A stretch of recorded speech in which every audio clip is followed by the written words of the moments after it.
ओम श्री विष्णवे नमः। ओम उमा महेश्वराय नमः।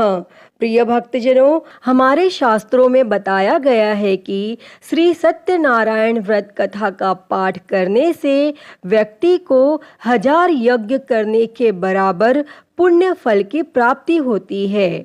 सत्यनारायण भगवान व्रत कथा में भगवान विष्णु के सत्य स्वरूप के बारे में बताया गया है। इस व्रत का पाठ करने से घर में सुख समृद्धि का वास होता है और भगवान विष्णु की कृपा हमेशा बनी रहती है। हमारे शास्त्रों के अनुसार हर महीने पड़ने वाली पूर्णिमा के दिन श्री सत्यनारायण भगवान की कथा सुनना या अपने घर में श्री सत्यनारायण भगवान की पूजा करवाना बहुत ही शुभ माना जाता है। इससे भगवान श्री हरि विष्णु और माता लक्ष्मी की कृपा सदैव सभी पर बनी रहती है। तो आज हम इस पूर्णिमा के अवसर पर श्री सत्यनारायण भगवान की संपूर्ण व्रत कथा सुनेंगे। तो आइए शुरू करते हैं। उससे पहले आप सभी प्रेम से बोलिए श्री सत्यनारायण भगवान की जय। एक बार नैमिषारण्य में तपस्या करते हुए शौनकादिक ऋषियों ने सूत जी से पूछा कि जिसके करने से मनुष्य मनोवांछित फल प्राप्त कर सकता है, ऐसा व्रत या तप कौन सा है। तब सूत जी ने कहा कि एक बार श्री नारद जी ने भी श्री विष्णु भगवान से ऐसा ही प्रश्न किया था। तब श्री विष्णु भगवान ने उनके सामने जिस व्रत का वर्णन किया था वही मैं आपसे कहता हूँ। प्राचीन काल में काशीपुरी में एक अति निर्धन और दरिद्र ब्राह्मण रहता था। वह भूख प्यास से व्याकुल हो भटकता फिरता था। एक दिन उसकी दशा से व्यतीत होकर विष्णु भगवान ने बूढ़े ब्राह्मण के रूप में प्रकट होकर ब्राह्मण को सत्यनारायण व्रत का विस्तार पूर्वक विधान बतलाया और अंतर ध्यान हो गए। तब ब्राह्मण अपने मन में श्री सत्यनारायण व्रत को करने का निश्चय करके घर लौट आया और इसी चिंता में उसे रात भर नींद नहीं आई और सवेरा होते ही वह सत्यनारायण के व्रत का संकल्प करके भिक्षा मांगने के लिए चल दिया और उस दिन उसे थोड़े ही परिश्रम में बहुत अधिक धन धान्य भिक्षा में प्राप्त हुआ और सायंकाल घर पहुंचकर उसने बड़ी श्रद्धा के साथ श्री सत्यनारायण भगवान का विधि पूर्वक पूजन किया और भगवान सत्यदेव की कृपा से वह थोड़े ही दिनों में धनवान हो गया और वह जब तक जीवित रहा तब तक महीने के महीने श्री सत्यनारायण का व्रत और पूजन करता रहा। और वह ब्राह्मण देह छोड़ने के बाद वह विष्णु लोक को गया।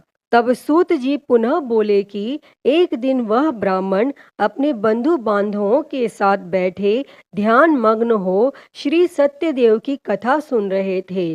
तभी भूख प्यास से व्याकुल एक लकड़हारा वहां जा पहुंचा और वह भी भूख प्यास भूलकर कथा सुनने बैठ गया और कथा की समाप्ति पर उसने प्रसाद ग्रहण किया और जल पिया। फिर उसने ब्राह्मण से इस कथा के बारे में पूछा तो उसने बताया कि यह सत्यनारायण जी का व्रत है जो मनोवांछित फल देने वाला है। पहले मैं बहुत दरिद्र था और इस व्रत के प्रभाव से ही मुझे यह सब वैभव प्राप्त हुआ है।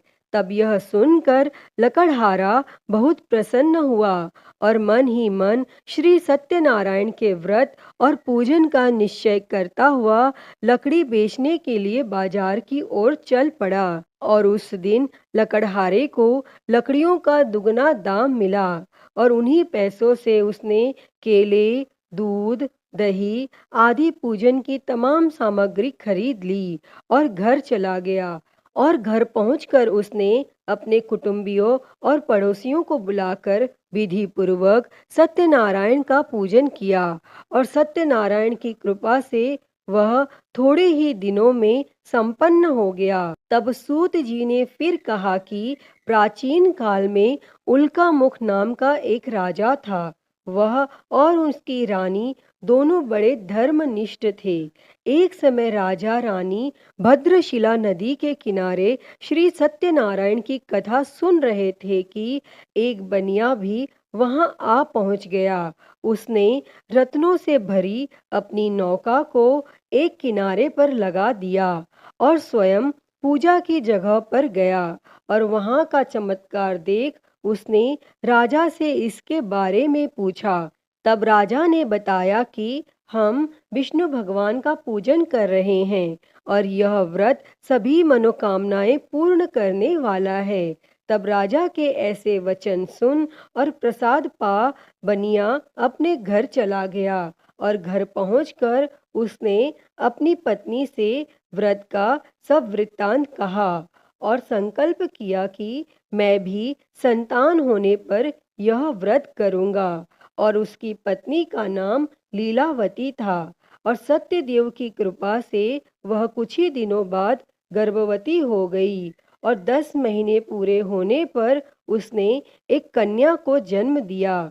कन्या का नाम कलावती रखा गया और वह चंद्रमा की कलाओं के समान नित्य प्रति बढ़ने लगी। एक दिन अवसर पाकर लीलावती ने अपने पति को सत्यदेव का व्रत करने की बात याद दिलाई तो उसने कहा कि मैं यह व्रत कन्या के विवाह के समय करूंगा। और यह कहकर बनिया अपने कारोबार में लग गया और जब उसकी कन्या विवाह के योग्य हो गई तो उसने दूतों द्वारा खोज कराकर कंचनपुर नगर के एक बनिए के सुंदर सुशील और गुणवान बालक के साथ विवाह कर दिया।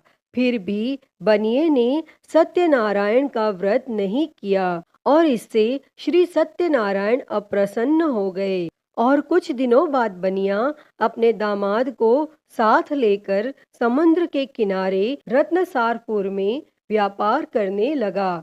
एक दिन रत्नसारपुर के राजा चंद्रकेतु के खजाने से चोरों ने बहुत सा धन चुरा लिया। तब राजा के सिपाही चोरों का पीछा कर रहे थे। चोरों ने जब देखा कि सिपाहियों से बचना कठिन है तो उन्होंने राजकोष से चुराए हुए तमाम धन को एक जगह फेंक दिया और स्वयं भाग गए। और वहीं बनिए का डेरा था और सिपाही चोरों को ढूंढते हुए उसी जगह पहुंच गए और उन्होंने दोनों बनियों को चोर समझकर पकड़ लिया। तब राजा ने दोनों बनियों को जेल में डालने का आदेश दिया और उनका धन कोष में जमा करा दिया। और यहाँ श्री सत्यदेव के कोप से लीलावती और कलावती भी बड़े दुख से दिन काट रही थी। एक दिन कलावती भूख प्यास से बहुत व्याकुल होकर एक मंदिर में चली गई। वहां श्री सत्यनारायण की कथा हो रही थी और वहीं बैठकर उसने कथा सुनी और प्रसाद लेकर रात होने पर घर पहुंची। तब माता के देरी का कारण पूछने पर उसने सब बात कह दी। उसकी बात सुनकर लीलावती को अपने पति की भूली बात याद आ गई और उसने श्री सत्यदेव के व्रत का निश्चय किया और उसने अपने बंधु बांधवों को बुलाकर श्रद्धा पूर्वक कथा सुनी और विनम्र भाव से प्रार्थना की कि मेरे पति ने संकल्प करके जो आपका व्रत नहीं किया उसी से आप अप्रसन्न हुए थे। अब कृपा करके उसका अपराध क्षमा करें। लीलावती की प्रार्थना से श्री सत्यदेव प्रसन्न हो गए और उसी रात्रि में श्री सत्यदेव ने राजा चंद्रकेतु को स्वप्न में दर्शन देकर कहा कि प्रातः काल होते ही दोनों बनियों को जेल से छोड़ दो और उनका सभी धन उन्हें लौटा दो, वरना पुत्र और पौत्र समेत तुम्हारा राज नष्ट हो जाएगा। और इतना कहकर श्री सत्यदेव तो अंतर ध्यान हो गए और राजा ने भी सबेरा होते ही दोनों बनियों को मुक्ति का आदेश दिया और साथ ही उनका धन उन्हें लौटा दिया और बहुत सम्मान पूर्वक उन्हें विदा किया। तब दोनों बनिए आनंदित हो अपनी नौका लेकर घर की ओर चल पड़े। तभी श्री सत्यनारायण भगवान सन्यासी के वेश में उनके समीप आए और बोले कि तुम्हारी नौका में क्या है? तब बनिए ने हंसते हुए उत्तर दिया कि नौका में लता पत्रों के सिवाय और कुछ भी नहीं है। यह सुनकर दंडी स्वामी ने कहा कि तुम्हारा वचन सत्य हो। तब स्वामी के चले जाने पर बनिए ने देखा कि नौका हल्की होकर ऊपर को उठ रही है। तब उसे बड़ा कौतूहल हुआ और जैसे ही देखा कि बेहोश होकर गिर पड़ा। किंतु दामाद ने कहा कि इस प्रकार घबराने से काम नहीं चलेगा। यह सब उन्हीं स्वामी की करामात है।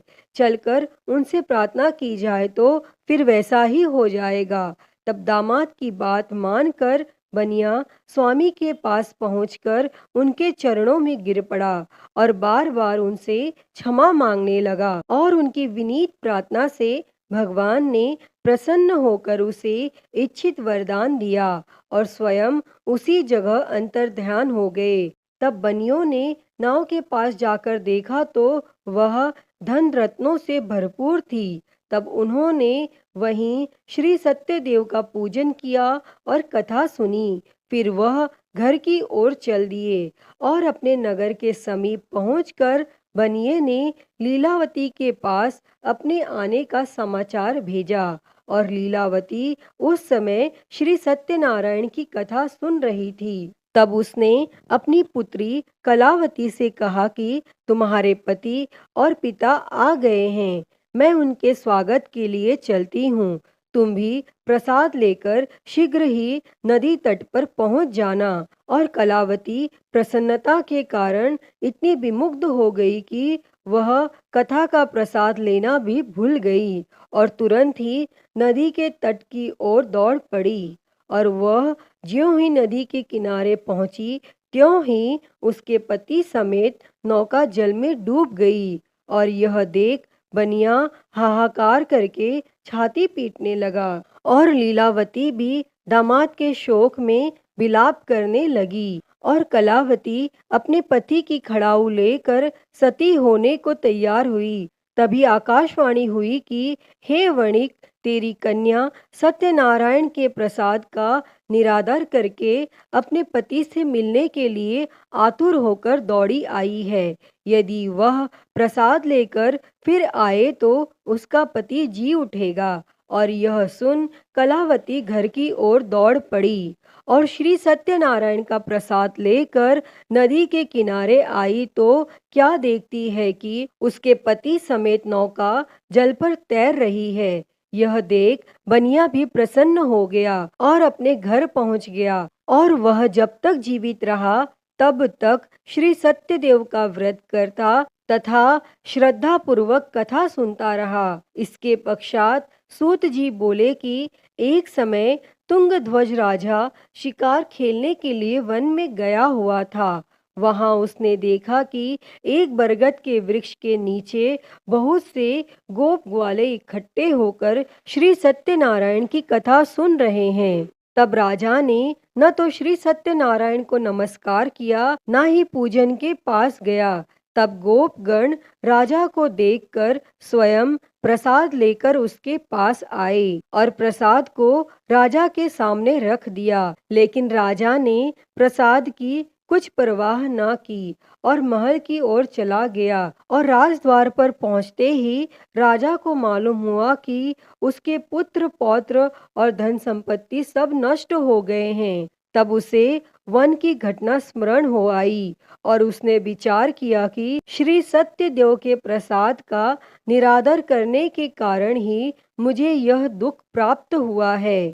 और यह सोचकर राजा पुनः वन में दौड़ा गया और सब गोप ग्वालों के साथ मिलकर श्रद्धा और भक्ति के साथ श्री सत्यदेव का पूजन करके प्रसाद ग्रहण किया। और इसके बाद वह घर लौट आया तो उसके मृत पुत्र पौत्रादि भी जी उठे और नष्ट हुई संपत्ति भी ज्यों के त्यों हो गई। तब से राजा जीवन भर समय समय पर श्री सत्यदेव का व्रत और पूजन करता रहा। हे श्री सत्यनारायण भगवान जी, इस कथा को कहते सुनते और हुंकारा भरते पर सदैव अपनी कृपा बनाए रखना। तो बोलिए श्री सत्यनारायण भगवान जी की जय। तो प्रिय भक्तगणों, मैं उम्मीद करती हूँ कि आपको यह कथा पसंद आई होगी और अगर वीडियो अच्छी लगी हो तो इसे लाइक करें, ज़्यादा से ज़्यादा शेयर करें और कमेंट में सत्यनारायण भगवान की जय लिखना ना भूलें। और महाकाल भक्ति ज्ञान चैनल को सब्सक्राइब कर नोटिफिकेशन बेल को ज़रूर ऑन कर लें। हर हर महादेव। धन्यवाद।